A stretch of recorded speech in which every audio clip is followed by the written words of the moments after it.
Eu acreditei também, todos nós acreditamos, muita gente acreditou, para tirar a galera da renovação e transparência. Isso aconteceu e foi criado um novo grupo político ali que, com pouco tempo, desmoronou. Eu queria saber em que momento você percebeu que a coisa não estava indo bem, o que aconteceu, se algo específico aconteceu.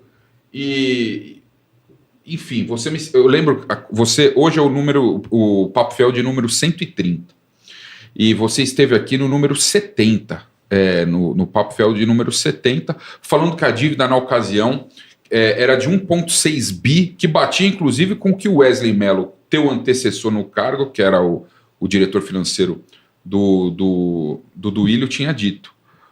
Aonde o Corinthians se perdeu, que essa dívida... Então são duas aí. Por que você saiu? E aonde o Corinthians se perdeu tanto que a dívida de 1,6 bi em janeiro de 2024 virou 2 bilhões e meio aí?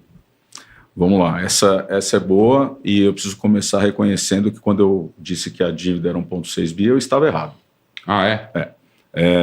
O que era apresentado como dívida, né, depois quando a gente foi olhar os números ficou muito claro, era um conceito de endividamento, né, e sem entrar muito na parte técnica, né, o que é fácil explicar é que quando você tem uma dívida, tá, é justo você dizer que a sua dívida você calcula pela dívida líquida. O que é a dívida líquida? O que você deve menos o que você tem no banco. Tá? Para quem acompanha a contabilidade, caixa equivalente caixa, que são disponibilidades imediatas. Então, por que eu estou devendo? Porque eu escolhi dever. Se eu quiser, eu pego do banco e pago. Agora, o que o Corinthians fazia? Ele calculava o endividamento deduzindo da dívida dele o que ele tinha de contas a receber. Quer ver um exemplo do que era deduzido da dívida do Corinthians? A Townsend. Está lá no contas a receber. E nunca entrou. E não vai entrar. Tá? Quer dizer, tem ação, talvez entre, enfim. Mas Só se penhorar a fazenda. E aí eu te dou um exemplo muito simples, cara, que foi até um exemplo que eu comentei no vídeo recente. Né? Eu tenho minha casa financiada. Está lá, faltam 25 anos para pagar. A casa é minha, está no meu ativo. Tá? Aí eu tenho um trabalho, eu tenho dinheiro a receber. Não mudou minha dívida no banco. Imagina que eu ganhei um aumento. Se eu ganhar um aumento, eu vou ter mais dinheiro para receber. Diminuiu minha dívida no banco? Não. Não diminui. Né? Então, quando o Corinthians começa... E outra, esse indicador que eles acompanhavam, e eu tentei mudar, mas pelo jeito desmudou, né? Esse indicador, ele tem um efeito perverso, que ele faz com que você se permita crescer despesa conforme você cresce receita. Pior, te permite contrair dívida conforme você cresce receita. Por quê? Porque você vai abater daquela dívida que você tem para receber. Então você fica batendo recorde de receita e recorde de despesa. E aí, quando eu me manifestei contra a revisão do balanço anterior, né, o de 23, muita gente falou assim, tá passando pano pro Duílio e tal. Eu falei assim, cara, o fato de você, quando o Duílio fala, eu mantive o endividamento constante em 900 milhões. Se você olhar a dívida do Corinthians durante a gestão do Duílio, ela cresceu 500 milhões, mantendo o endividamento constante. Ele dobrou receita, ele dobrou despesa. O que a gente está fazendo agora? A mesma coisa. A gente bateu o recorde de receita, a gente bateu o recorde de despesa. E aí vem, a gente só aumentou o endividamento em 200 milhões. Assim, não, cara, não. Aumentou contas a receber? Aumentou. Tem patrocínio. Tem grana de patrocínio lá. Né? Aumentou? Aumentou.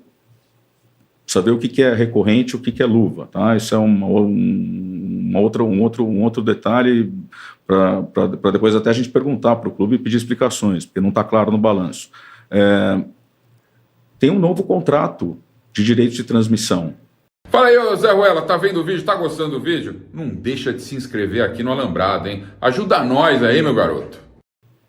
Tá? Que vai aumentar substancialmente a receita do Corinthians. A gente está falando de praticamente aí um bi 100, um bi 200 para os próximos 5 anos. Ah, beleza, então agora como eu bati o recorde de contrato, né, e esse eu posso falar tranquilamente, porque esse foi um dos que eu participei bastante, né, aí agora eu posso tomar mais dívida, eu posso estourar o orçamento de despesa? É essa discussão. É o que os caras pensam, né? É essa discussão. E onde você viu, só complementando, onde você viu na tua gestão, curta gestão, como diretor financeiro, onde você viu que a vaca foi pro brejo e por que você pediu para sair?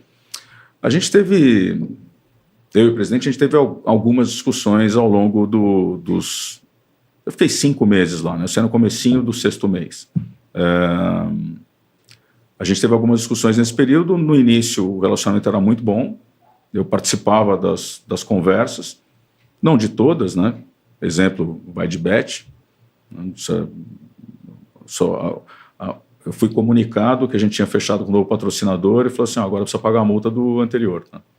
Da PixBet. Da PixBet. Mas a tal reunião que teve, o churrasco, aquela coisa toda, você não participou de nada? Não, absolutamente nada. Hoje, que bom, né? Mas não participei de nada. E aí, eu tive a oportunidade de representar o presidente na reunião da Libra, tá? Foi uma super experiência e o Corinthians ele tratava esse assunto de liga, ele ficava totalmente à deriva do clube, né? Não tinha um representante do Corinthians acompanhando os trabalhos e, cara, a primeira reunião que eu cheguei lá, a minha frase foi: essa proposta não vai de encontro ao melhor interesse do Corinthians e eu queria começar a conversa aqui dizendo que eu não aceito receber um centavo a menos de qualquer um que está nessa mesa. E estavam os dirigentes dos outros clubes que fazem parte da Libra. Pô, então você quer rediscutir tudo? Eu falei assim, cara, estou dizendo o seguinte, esse contrato eu não vou assinar. Se é para rediscutir ou não, vocês me dizem se vocês querem ficar, se vocês querem que o Corinthians fique. Né? E aí começaram as conversas com a LFU, tá? Acabou sendo um ótimo negócio para o Corinthians. Mas, enfim, nessa época, só para não fugir da tua pergunta, né, eu ainda tinha espaço na agenda do presidente.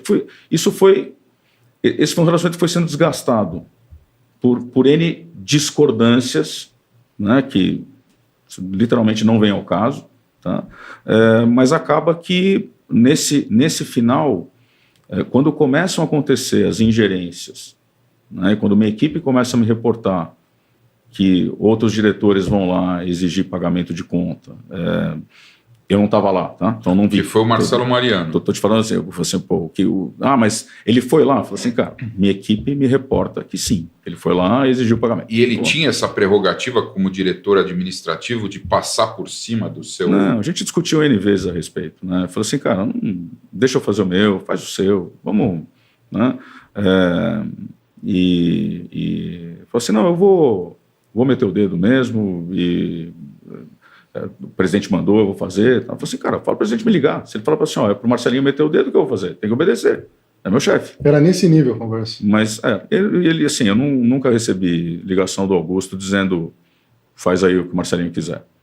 Tá? A gente combinava, tinha semanalmente, eu mandava para eles, para o Augusto principalmente, copiava outros diretores, inclusive o Marcelinho, e falava assim, cara, isso aqui é a projeção de caixa da semana, só que o que a gente tem para pagar na semana, a gente vai pagar isso, isso, isso e isso. E a gente deixava combinado na semana e qualquer ajuste, teoricamente, eu conversaria direto com o Augusto, mas nunca aconteceu. Você disse que ficou 5, 6 meses, né? Então você entrou em janeiro, ficou até junho mais ou menos. Saí dia 7 de junho. 7 de junho. Faz nem um ano, né? Nós estamos não agora... faz um ano. Nesse tempo aí, nesses 11, 10 meses, 10 ou 9 meses, você olhando para tudo que aconteceu, o que está acontecendo no Corinthians, né? É difícil porque você não está lá dentro, né? Uhum. Mas é pronto que eu faço assim. O que olhando assim, a grosso modo, você faria diferente do que foi feito nesse tempo todo? Ou é difícil de responder essa pergunta? Não, cara, não é. Acho até que enquanto... E assim, acho que minha grande contribuição enquanto eu estava lá, principalmente no começo da gestão, só lembrar que essa gestão recebeu o clube sem caixa, sem crédito e sem elenco. Então, pô, era absolutamente imperativo fazer uma primeira janela que ia custar caro. Tá? Porque mas assim, se você pegar a quantidade de atletas que vieram, custo médio de aquisição, não é uma coisa que estava fora dos padrões. Agora, a gente não tinha dinheiro para fazer. Então, qual foi a solução apresentada pela diretoria financeira? Cara, a gente tem valores a receber na época do Felipe Augusto, do Murilo, em especial do Moscardo, que tinha sido uma venda de janeiro. Tá? Então, assim, fazendo essas antecipações, a gente consegue pagar todo o primeiro ano da janela. Então, o combinado era, assim, a gente vai trocar, né? O que não é o desejável, mas que às vezes acaba acontecendo por falta de opção. Não é desejável que eu tenha que me desfazer de um jogador do elenco para pagar a dívida, para pagar uma despesa. Tá? O desejável é que eu me desfaça de um jogador do elenco para reinvestir no elenco. Trazer outro. Tá? Então, o limite que foi estabelecido na época foi exatamente esse. Assim, olha, a gente vai ter uma venda agora, 2 que já foram feitas, a gente antecipa isso, esse recurso paga integralmente o primeiro ano da janela e a gente vai ter que fazer o mesmo movimento no segundo ano para pagar o segundo ano. Né? E outra coisa, né? essa antecipação também, vocês devem lembrar, tinha alguns jogadores que estavam com direito de imagem atrasado, enfim, naquele começo de gestão foi colocado tudo em dia e tinha caixa ali para cumprir a primeira janela.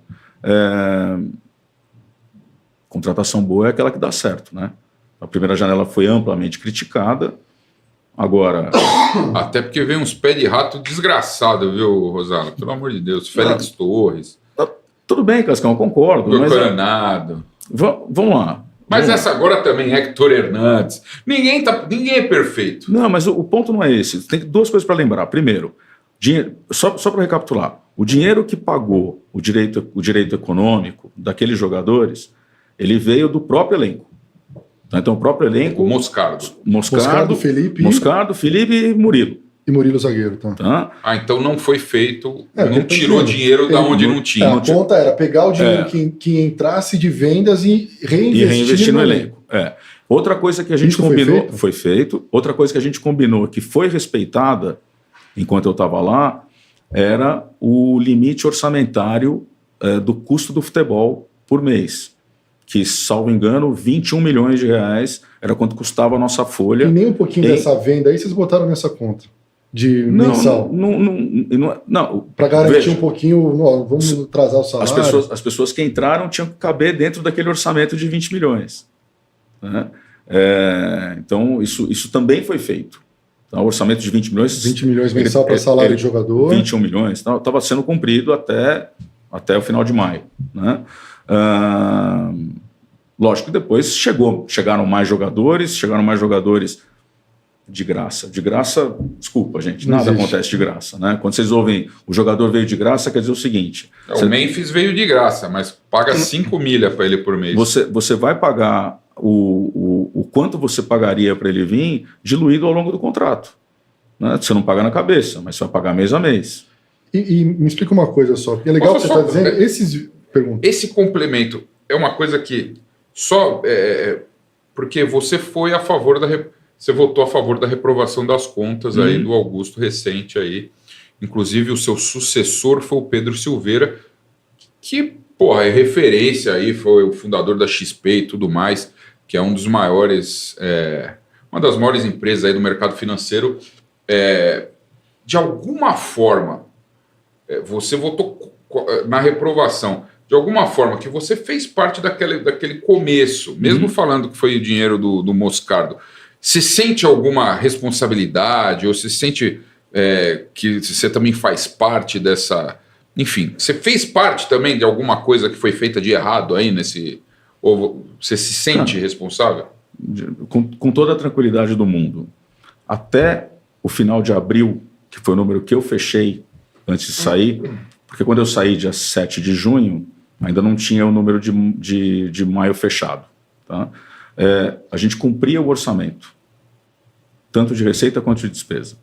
Tá? Eu falo para vocês de cabeça. A gente tinha, naquele momento, um déficit acumulado de 7 milhões de reais. Mas tinha déficit. Cara, tinha. Se você pegar até maio, o déficit passou a ser 22 milhões de reais. Tá? Então, a última foto que eu tenho, que eu assumo total responsabilidade, é da parte financeira, né? Porque, veja, o financeiro, cara, ele não é ele que escolhe o jogador que vai comprar, nem quanto vai pagar para o jogador. O financeiro não é o cara que vende o patrocínio para o patrocinador master. O financeiro é alguém que dá suporte para essas decisões.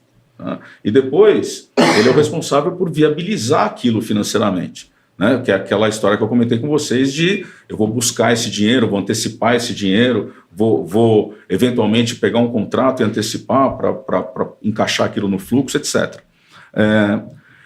Em maio, a gente fecha com 22 milhões de déficit.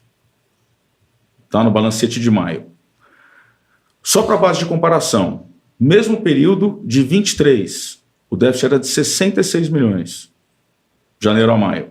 Eu falei assim, pô, mas por que essa diferença? Cara, é o seguinte, toda a parte de participação em campeonato e premiação, ela está concentrada no segundo semestre. Tá? Então, quando você olha o primeiro semestre, ele naturalmente é deficitário, porque isso inverte no segundo. No segundo você tem Copa do Brasil, você primeiro tem você só tem o a estadual. Sul-Americana, você tem o Brasileirão, né? E você tem uma concentração de premiação lá no final.